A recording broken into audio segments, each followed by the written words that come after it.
Hi, how's it going? This is Resident of Collinwood for YouTube. I'm here to give my pitch for Halloween 9, or what my Halloween 9 would look like, I suppose. And whether it be a television series or movie, that's what it would be. Because look, you have to do the right thing. Eventually tie the timelines together. And yes, that's exactly what I would do, because that's all there's really left to do. Um, Number one, this story would start off in 2010. The town of Haddonfield is all but abandoned, all but 200 people. A lot of people have left. You would see decayed house. You would see houses that are decaying. You would see a very grim Haddonfield. What happened, you ask? Well, what else happened? Michael Myers happened. In in 2008, Michael showed back up, killing 9 children ranging between the ages of 6 and 10 on October 31st of 2008. Sorry. So now the current residents of Haddonfield who refuse to leave their home do so knowing this: the post office won't deliver there no more. In fact, the federal government has decided to tell the post office to discontinue in delivering all and any mail there. Basically, Haddonfield has almost become quite like Centralia, Pennsylvania. Look it up.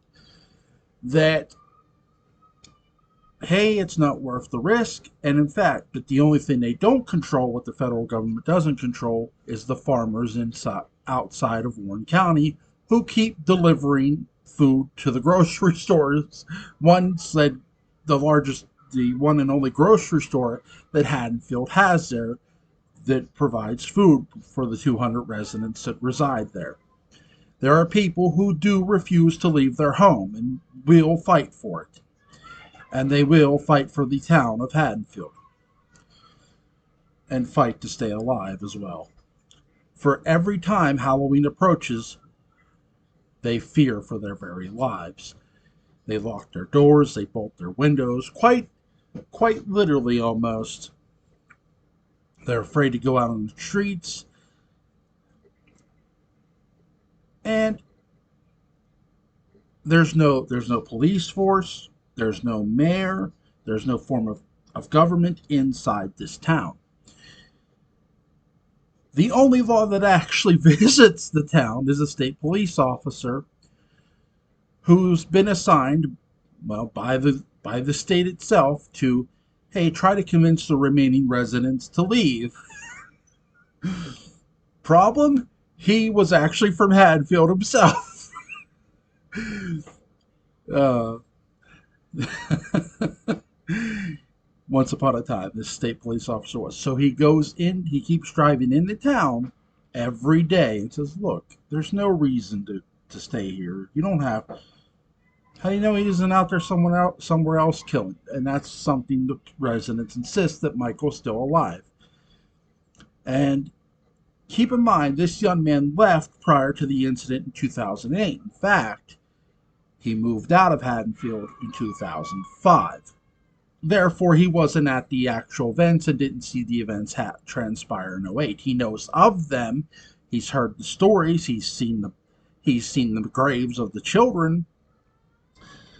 The federal government, what are they deny Michael's existence. He died, of course, in Halloween Resurrection, and we know he didn't die, but that's the federal government's stance, and we all know if there's anybody, any piece of shit you can't trust, it's the fucking federal government.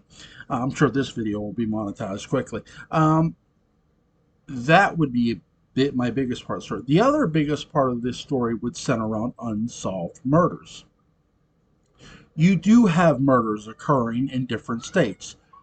Michael Myers style murders. Someone is seemingly stalking young teenagers and killing them on different days. Not every day of the week, mind you, but here and there. And no, not always on Halloween. Murders are occurring. And there's another police officer who's looking into the unsolved homicides. And nobody knows that it's Michael Myers. But there are people who suspect.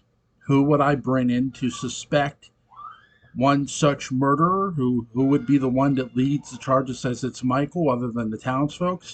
The one person who's never stepped foot inside actual, at least hasn't stepped foot in Haddonfield in a long time, since he was a baby probably, would be one John Tate, who did who did try to move on from the events of Halloween H2O, who moved to Austin, Texas with his lovely wife Molly.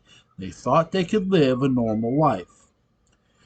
Funny thing about John Tate is, I talked about in '05 something, a police officer leaving Haddonfield.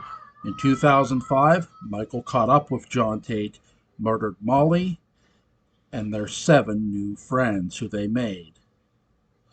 John Tate insisted that it was Michael. The police questioned him instead.